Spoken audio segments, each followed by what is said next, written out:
warahmatullahi wabarakatuh. Waalaikumsalam warahmatullahi wabarakatuh. Saya Ibu Melani dari Turen, Kabupaten Malang. Nggih. Ini Ustadz, pertanyaan titipan dari saudara-saudara di Turen yang tidak bisa datang ke majelis Solo. Pertanyaan pertama, saat kita mengkhitankan anak, apakah diperbolehkan membagikan sedekah makanan pada tetangga? Yang kedua, saat kita mengajak teman yang sama-sama mengaji untuk mengamalkan hasil ngaji dengan semaksimalnya, tetapi teman yang kita ajak menjawab, kalau kamu bisa mengamalkan, amalkan saja sendiri, jangan memperingatkan atau mengajak yang lain, karena kemampuan satu sama lain berbeda. Bagaimanakah sikap kita? Berhenti mengingatkan atau terus mengingatkan, tapi dikhawatirkan mungkin akan sakit hati yang diingatkan. Kemudian yang ketiga, apakah ada tuntunannya membuang air saat berkumur ke sebelah kiri? Kemudian yang keempat, apakah wanita yang sholat Jumat di rumah juga disunahkan untuk mandi besar? Begitu Ustadz, terima kasih atas jawabannya. Wassalamualaikum warahmatullahi wabarakatuh. Waalaikumsalam warahmatullahi. Lah mau bagi makanan ndak nunggu tetakan. Ya lah. Kenapa harus dipas-paske ini loh? Mau bagi makanan ke tetangga, kenapa harus nunggu anaknya khitan dulu? Kenapa sukanya kok ngepas-ngepas ke akhirnya bingung sendiri? Maka kalau itu hanya membagi begitu saja, tidak ada niatan apapun, ya silahkan mau membagi makanan. Tetapi besok lagi kalau mau bagi tidak harus nunggu anaknya tetak, sehingga walimatul khitan gitu toh. Ada walimah khitan itu toh. Sekarang khitan, ya khitan ya sudah khitan itu saja. Yang khitan diberi hadiah wis seneng gitu. Tidak usah dipas-paske. Oh ini khitan, akhirnya walimah khitan, nanggap ini, dan lain sebagainya. Maka khitan sudah khitan saja. Kalau mau membagi silahkan, boleh mau membagi. Tetapi ya, besok lagi jangan dipaskan lagi. Ini kalau hanya membaginya pas khitan, kok nek wis ra duwe anak wis ora bagi lagi nanti. Karena bagi makanannya ke tetangga hanya kalau anaknya khitan. Kalau ternyata anaknya sudah khitan semua, berarti tidak bagi lagi. Nah, sudah mau membagi, bagi saja. Ya, kalau tidak ada tujuan lain-lain. Nah, jenengan kalau bagi itu nek diyakini sebagai tanda, oh kok dibagi makanan, oh ternyata anaknya fulanah khitan. Itu kalau kemudian menjadi tanda di kampung itu panggilan nyumbang, nah, itu yang nggak boleh. Kalau kita bagi makanan, di situ ditulis karena khitan fulan bin fulan dan lain sebagainya, dan di kampung itu memang sudah berjalan kalau ada tetangga yang bagi makanan karena khitan, berarti ini ngundang nyumbang. Nah kalau itu yang dilakukan, maka warga MTA tidak usah ikut-ikutan. Nah, kalau khitan ya sudah khitan saja, habis itu bagi makanan, tidak usah ditulisi neko-neko. Pokoknya bagi saja makanannya. Kalau ditanya ini dalam rangka apa, jawab saja dalam rangka bagi-bagi. Iya, jangan, tidak usah dalam rangka khitan. dalam rangka bagi-bagi, ya, sudah selesai. Ya, yang kedua, ngajak teman untuk mengamalkan hasil ngaji, tapi teman malah memberikan alasan kamu saja yang mengamalkan, kemampuan orang berbeda-beda. Ini berarti temannya belum mau diajak untuk mengamalkan hasil kaji.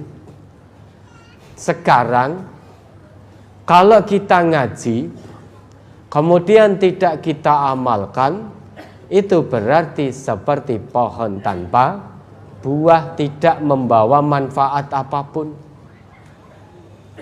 Ya. Tujuan kita ngaji ini agar paham, kemudian sesudah paham diamalkan. Dengan pengamalan inilah kita bisa menjadikan Quran dan Sunnah sebagai pedoman hidup, bukan hanya sebatas pengetahuan belaka.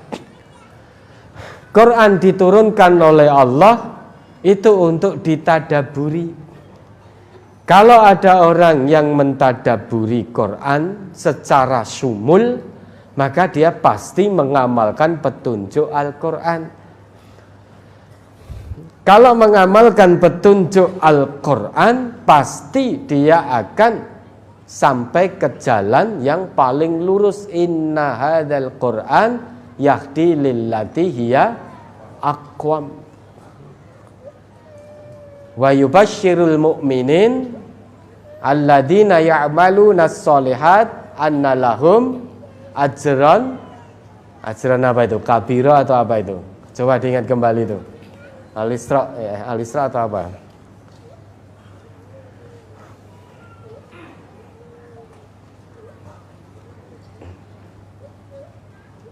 Ayat berapa itu? 9 atau berapa itu?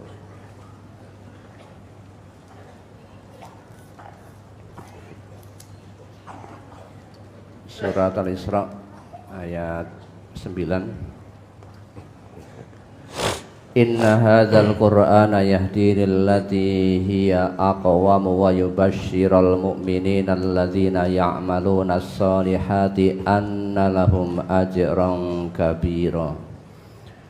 Sesungguhnya Al-Quran ini memberi petunjuk kepada jalan yang lebih lurus dan memberi kabar gembira kepada orang-orang mukmin yang mengerjakan amal soleh, bahwa bagi mereka ada pahala yang besar. Ya, memberi kabar gembira bagi orang mukmin yang mengerjakan amal soleh, sehingga keimanan tidak hanya sebatas pengakuan, namun harus dibuktikan dengan amal soleh kalau ingin mendapatkan kabar gembira dari Quran berupa pahala yang besar di sisi Allah.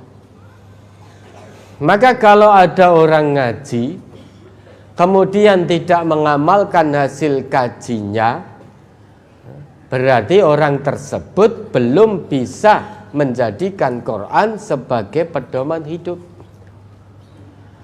Kalau belum bisa menjadikan Quran sebagai pedoman hidup, maka berita gembira berupa pahala yang besar di sisi Allah yang diberitakan oleh Al-Quran belum bisa dia terima. Dia belum dapatkan berita gembira ini, dan pasti belum sampai ke jalan yang lebih lurus, yang paling lurus, aqwam. Karena hanya dengan mengikuti dan mengamalkan Al-Quran sajalah kita akan sampai ke jalan yang paling lurus. Tidak ada jalan yang lebih lurus daripada jalan yang ditunjukkan oleh Al-Quran. Maka ngaji ini untuk dipahami, bukan untuk kulaan sebagai pengetahuan saja. Ngaji itu tujuannya untuk paham dan mengamalkan. Ilmu tanpa amal itu omong kosong. Ilmu tanpa amal itu omong kosong. Amal tanpa ilmu itu sombong.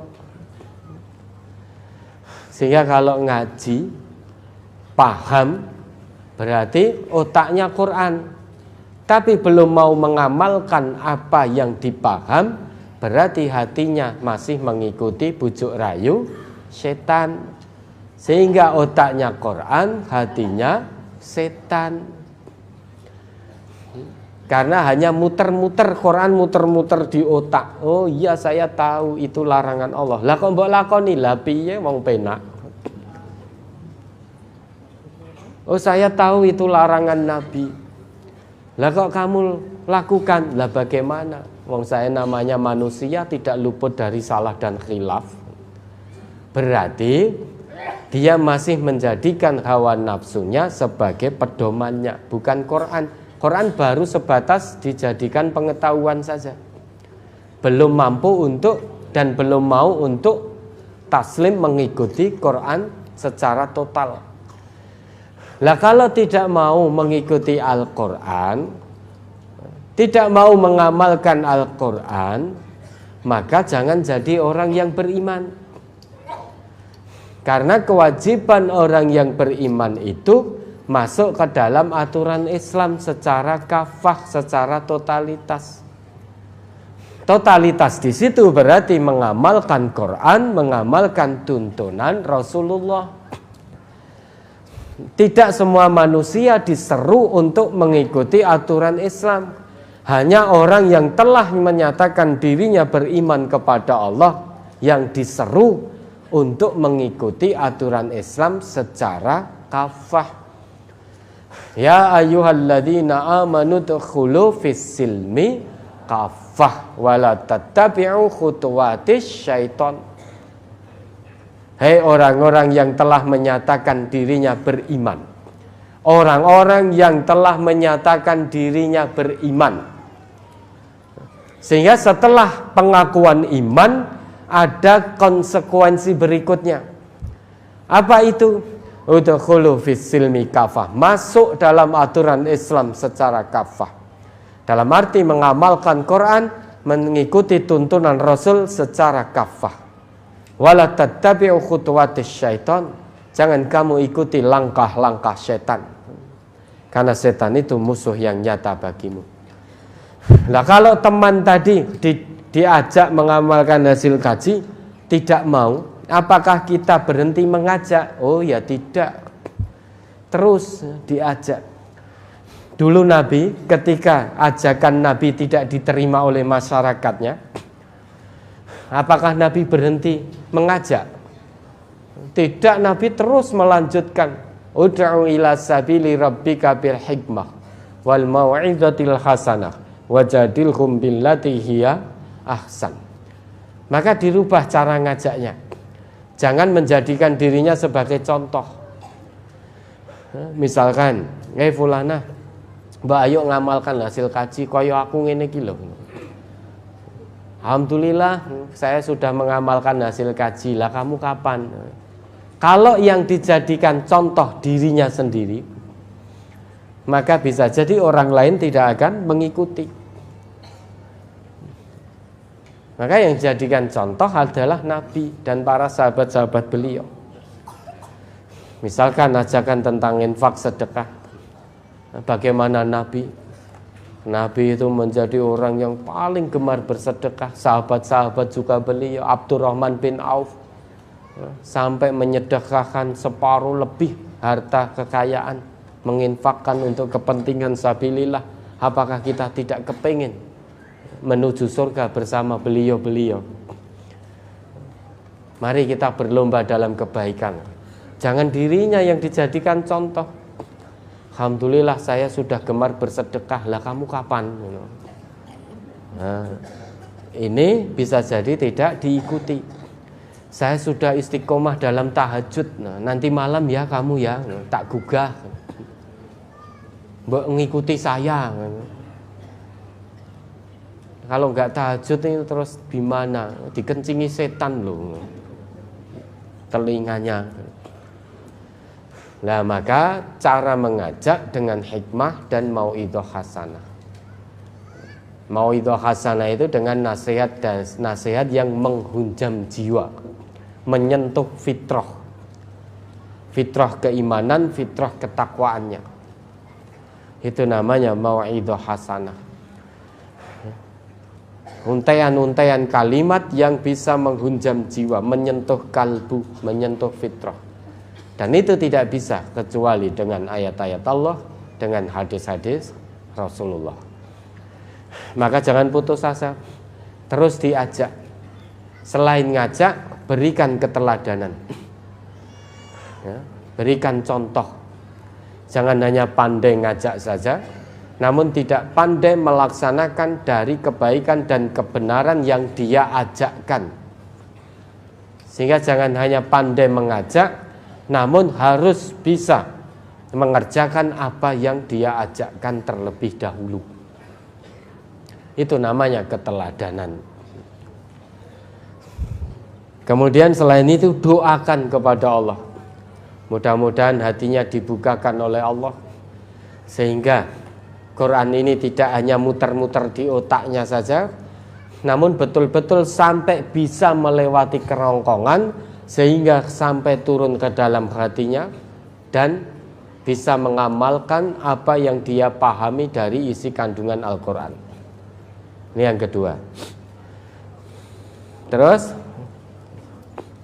apakah ada tuntunannya buang air saat kumur ke sebelah kiri? Yang ada tuntunannya itu meludah ketika sholat itu di sebelah kiri. Namun saat ini kalau kita meludah dijotosi mungkin, nah, masjidnya berbeda. Masjidnya berbeda dengan masjid zaman Nabi dulu. Kalau masjid zaman Nabi dulu itu masih tanah, pasir, begitu meludah langsung diuruki. Bahkan dulu dengan ketidaktahuannya seorang Arab Badui tiba-tiba datang kencing. Tapi kata Nabi kita apa? Para sahabat itu mau marah itu kepada Arab Badui tadi. Nabi ngendika, sudah jangan marah, kamu ambil air, kemudian siram kencing itu dengan air. Nah coba sekarang dengan dalih ngikuti tuntunan, jenengan meludah, ngeriak gitu meludah, atau kencing di situ rampung dijotosi jenengan, karena masjidnya berbeda. Ya, kalau berkumur kemudian buang ke sebelah kiri, itu buang boleh-boleh saja, silahkan ke sebelah kiri, karena kiri itu tanda ketidakbaikan kan itu. Maka segala sesuatu yang baik mulai dari kanan. Membuang ludah ketika sholat dituntunkan ke sebelah kiri, karena kiri itu tanda tidak baik. Setan itu makan minum dengan tangan kiri, maka kiri itu menjadi simbol ketidakbaikan. Ya, jangan meludah. Kalau di tempat wudhu itu mau ke depan, mau ke kanan, ke kiri ya silahkan. Oke, ada lagi. Keempat, wanita sholat Jumat di rumah apakah mandi besar? Iya, mandi, disunahkan mandi Jumat. Mandi Jumat. Meskipun sholat sendirian di rumah. Ada lagi.